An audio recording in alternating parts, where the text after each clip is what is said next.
Olá, companheiros de aventura, tudo bem? Sejam bem-vindos a mais um Teorizando com Tsuki. Dessa vez com review do capítulo 857. Eu espero que vocês tenham passado muito bem o carnaval. O meu carnaval foi, no mínimo, muito inusitado, né? Nesse carnaval eu conheci boa parte dos meus chanceleres pessoalmente, foi muito bacana. Então entra lá no grupo para você conferir melhor dessa história. E vamos para a review propriamente dita. O capítulo termina exatamente de onde ele parou, né? O capítulo anterior, com o Luffy e o Sanji embaixo da chuva e tudo mais, tentando se reconciliar. E a partir daí, o pessoal do mundo do espelho consegue se comunicar com o Luffy e o Sanji através daquele fragmento que a Nami estava falando com o Chopper, ainda quando eles estavam em cima do Rei Baum. Nisso eles trocam informações e é até bonitinho, né?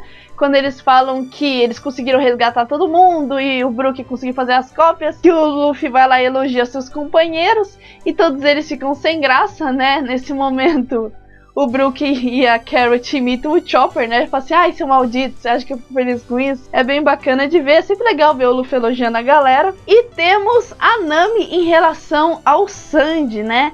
Que ela fica brava, né? Ela fala, eu nunca vou perdoar o que você fez, mas eu vou te trazer de volta, nem que seja arrastado.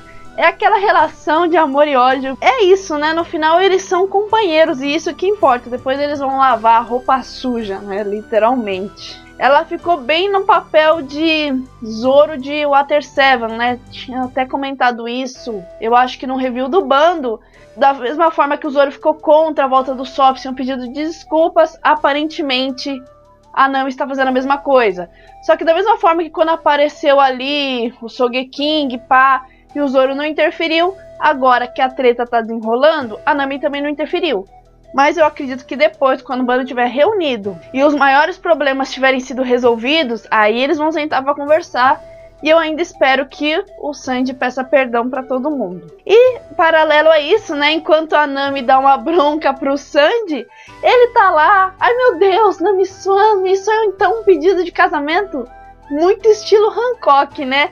Isso ficou muito caricato pro momento, mas é One Piece, é comédia a todo momento. E como eu disse também em outros vídeos, o Luffy se lembra que foi a Reiju que salvou a vida dele no comecinho de Whole Cake, e ele se prontifica a salvá-la, né, tipo, pagar o débito dele. E aí, se eu não me engano, é a frase do Jinbe, falou assim, ah não, então se ela salvou sua vida, então a gente tem que fazer o possível pra salvá-la. Isso é bem bacana, né, você vê como eles se consideram um ao outro. Nessa, o Jinbei começa a explicar a situação e as implicações de se atacar uma Yonko. Meio que o pessoal já sabe, mas é sempre bom reforçar, não é? E nisso, ele cita coisas muito importantes. E uma delas que chamou muita atenção é a presença dos principais líderes do submundo. A gente viu uma galera do submundo ali em Punk Hazard, vendo a apresentação do Xer, né, ou a tentativa. Alguns a gente reconheceu como a Cip Zero agora, o Pecons e o Tamago. Se eu não me engano, um cara do Kaido também, um cara que parecia o Jack. E outras pessoas a gente ainda não sabe quem é. E aparentemente nesse casamento nós vamos descobrir mais sobre essas pessoas. As que estavam em Punk Hazard, quem sabe outras mais. Ele também cita,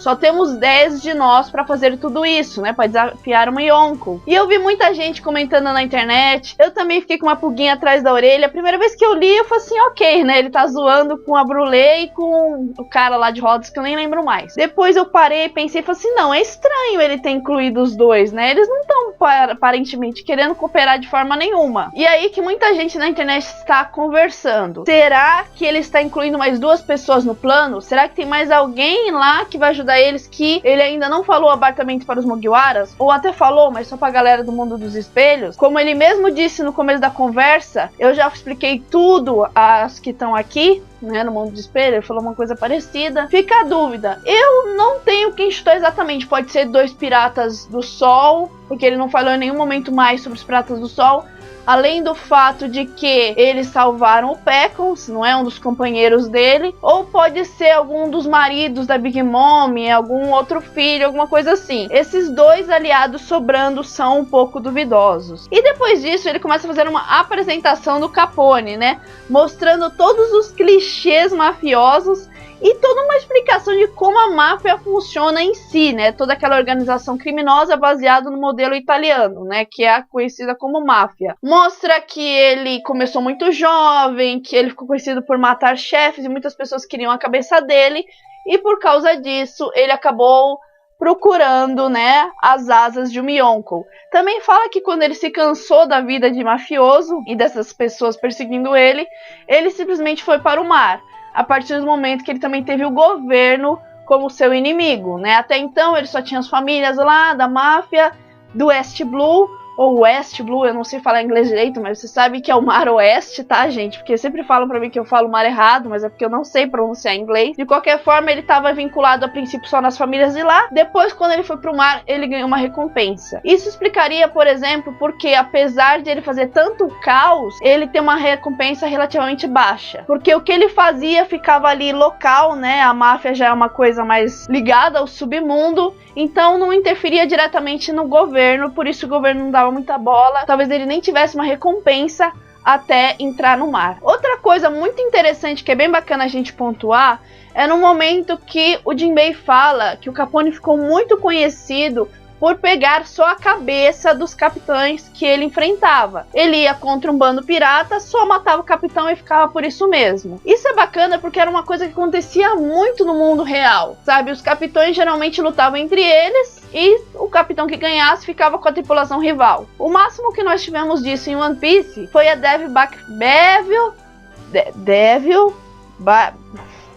a luta contra o Fox, né? Que quem perdesse ia levar a tripulação do outro. E era uma coisa que o Barba Negra do nosso mundo fazia. Matava capitães contrários e pegava a tripulação e o barco deles. É bem bacana ver o One Piece tocando mais nessa tecla. O nosso tubarão baleia favorito também diz que graças às habilidades do Capone, ele acabou se tornando uma torre, fazendo mais claro ainda de que o bando da Big Mom, toda a hierarquia, além dos homies, é baseada no jogo de xadrez. Pode ser que seja o jogo de xadrez tradicional ou alguma variante. De qualquer forma, isso também lhe deu o direito de fazer a segurança do evento, o que é realmente absurdamente conveniente, já que o verdadeiro objetivo dele é derrubar a Yonko, como a gente estava teorizando faz muito tempo, não é verdade? Então também é explicado que o Peckons ficou sabendo disso e se opôs, e por isso que o Capone tentou acabar com ele, com a sua marca registrada, que é o tiro nas costas. Luffy, no meio da explicação, claramente fica com raiva do Capone, né? Porque o Luffy é assim. Mas aí que o Jinbei, muito sagaz, faz o mesmo papel que Vankov fez em Pell Down e aconselha o Luffy a se unir com Capone Bag. No maior estilo, o inimigo do meu inimigo é meu amigo. O que faz bastante sentido para a situação que eles estão agora. E nessa hora, né, o Luffy meio que concorda assim, sem questionar muito, o que é muito interessante. Eu achei bem bacana ele confiar na ponderação do Jinbei, né, você já deve ter planejado alguma coisa. E nisso, se não me engano, a Nami fala, você não vai concordar com isso tão facilmente, não é mesmo? Estamos 4 contra 2. E aí eu fico me perguntando, um dos votos é do Jinbei, até porque o plano é dele. Mas o outro eu me pergunto se é do Brook, porque o Brook é mais inteligente, é mais frio para essa questão de estratégia, tanto é que a estratégia de fazer o Pedro de isca foi dele, ou se o outro voto foi do próprio Pedro, o que significaria uma grande frieza dele também, sabendo que foi o Bag que atirou nas costas do Peckons 2 vezes, né? Ou seja, isso significaria que apesar de ser um companheiro dele, ele entende a importância de se aliar com alguém que mesmo que você não concorde com a índole, tem o mesmo objetivo que você. E aí entra na questão da índole do Capone, que tem incomodado muita gente. Pois bem, em primeiro lugar, a gente tem que levar em consideração que todos são criminosos. Tanto o Luffy, como os Piratas do Sol, até mesmo o Pedro, que já foi um pirata, todo mundo criminoso. Só a Carrot ali que se salva. Segundo, claro que são criminosos diferentes, né, por razões diferentes. E, no entanto, é aquela coisa, o inimigo do meu inimigo é meu amigo. Quando se está numa guerra, um conflito tão grande como, por exemplo, contra um dos imperadores do mar, qualquer aliado que você consiga é bem visto. Claro que o Capone parece ter uma índole forte ao lado da traição. Contudo, você atacar uma imperatriz sem ajuda é suicídio. Então meio que estamos num beco sem saída, porque você se aliar com alguém que tem índole de traição é suicídio. Mas você encontra um dos imperadores do mar sem muita gente para te ajudar, também é suicídio. Então vale mais a pena pegar o aliado, né, e se arriscar. Pelo menos você tá fazendo alguma coisa para resistir. Outra coisa que é legal a gente ponderar nessa questão do Luffy fazer o Capone de um aliado é a própria questão do Crocodile, né? Porque o Crocodile também foi um inimigo do Luffy, também fez muito mal para um dos companheiros do Luffy. Vamos lembrar aqui que ele quase destruiu o país da Vivi, e a Vivi é a Mugiwara 5.5, e mesmo assim o Luffy, lá em Impel Down, sobre a tutoria do Ivankov, como eu disse, foi o Jinbei que fez o papel do Ivankov agora em Whole Cake. Então da mesma forma que o Ivankov falou assim, olha, ele é poderoso, ele pode ser de ajuda, tal, eu sei que ele mesmo não presta, mas vamos dar um jeito de segurar ele, com um segredo, né? O Jinbei fez a mesma coisa com o Luffy, né? Olha, eu sei que a índole dele é ruim e tal, mas a gente tá precisando de aliado. Talvez, quem sabe, até o Oda faça uma referência a esse momento e o Jinbei saiba de alguma coisa para, digamos assim, controlar melhor o Capone. Eu acho que não, mas seria interessante. E no final, né, do capítulo aparece o Capone perguntando se deram fim no Bobin, né? Como muita gente imaginava, eram os subordinados do Capone que estavam ali, aparentemente não o próprio Capone. E entre essas pessoas ali da família do Capone, vemos um cara que é a fuça do Xer, só que com o cabelão espetado. Muita gente teorizando a importância do Xer, se é o Xer mesmo, se eles conseguiram tirar o Xer de lá. Eu não vou jogar tão longe, eu só acho que é o traço do Oda atacando de novo. Porque vocês sabem que, às vezes, tem alguns personagens que são muito parecidos com o outro. Por exemplo, eu não sei se vocês sabem, mas se você colocar um óculos escuro pontudo no Zoro, ele vira o do Flamingo. Por enquanto não tem como a gente teorizar muito sobre aquela figura, mas que parece com o Xer, parece. Outras 4 coisas que eu gostaria de pontuar é, primeiro, essa questão irônica, por assim dizer, do Oda fazer com que o Luffy se alie a alguém que é reconhecidamente de uma máfia. Porque a própria tripulação do Luffy, né, os líderes de frota no caso, são baseados na Yakuza.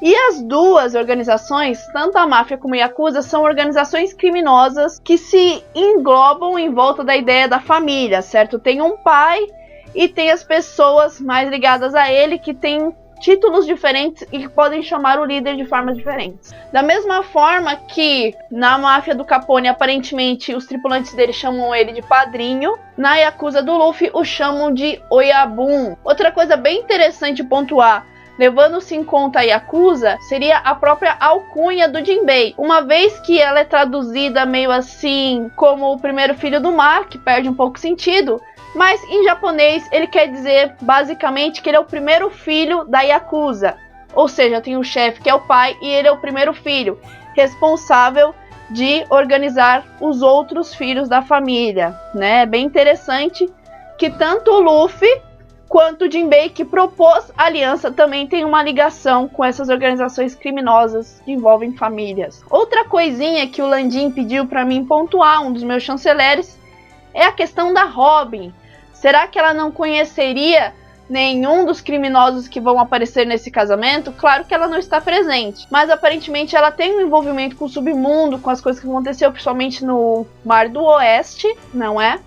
Então talvez ela conhecesse algumas figuras, talvez se os Mugiwaras verem essas figuras e falarem para ela, depois ela pode nos dar algumas informações importantes. Isso se o próprio Jinbei não acabar dando. E os últimos 2 pontos misturados em um é porque a Mama não desconfiaria do Capone e a falta de presenças de Holmes onde o Capone está. Muito bem, como o Capone, tudo que ele fez é meio que baseado em traição, tiro nas costas e máfia, essa coisa toda, é estranho que a Mama confie nele, ainda mais fazer a segurança do casamento, não é mesmo? É como se dissesse que tem algo suspeito aí. Aparentemente ela mal confia em seus próprios filhos, porque ela ia confiar em um forasteiro. Claro que a própria família da Mama também é organizada de certo modo parecido com a máfia. Talvez isso tenha aproximado do Capone, não sei, mas fica aquela pulguinha atrás da orelha. Agora, sobre os Holmes não estarem vigiando o Capone, aparentemente o lugar onde estão se reunindo é dentro do próprio Capone. E eu acho meio estranho você levar Holmes para dentro do estômago do cara. Essa habilidade do Capone mostra mais uma faceta muito interessante, né? O fato de você fazer reuniões sem ninguém tipo, ninguém mesmo ficar sabendo do que acontece lá dentro. E eu não posso deixar de fazer um trocadilho, né? Porque se o Capone se tornasse o rei dos piratas, com a habilidade dele, ele literalmente teria um rei na barriga, né? Pois é, eu pensei nisso agora, gente. Desculpa. Enfim, eu fico com a review por aqui, né? Depois dessa, tenho que mesmo ir embora. Eu espero que vocês tenham gostado. Não se esqueçam de deixar a sua opinião aqui nos comentários. Se inscrever no canal, que é muito importante pra gente saber que vocês estão gostando do trabalho, o que eu posso melhorar. Confira também o link dos meus parceiros, meus companheiros, meus líderes de frota que se encontram aqui embaixo na descrição. E também o link do site, do grupo Teorizando com Tsuki, DeviantArt e tudo mais. Então é isso, gente. Muito obrigada e nos vemos no mar.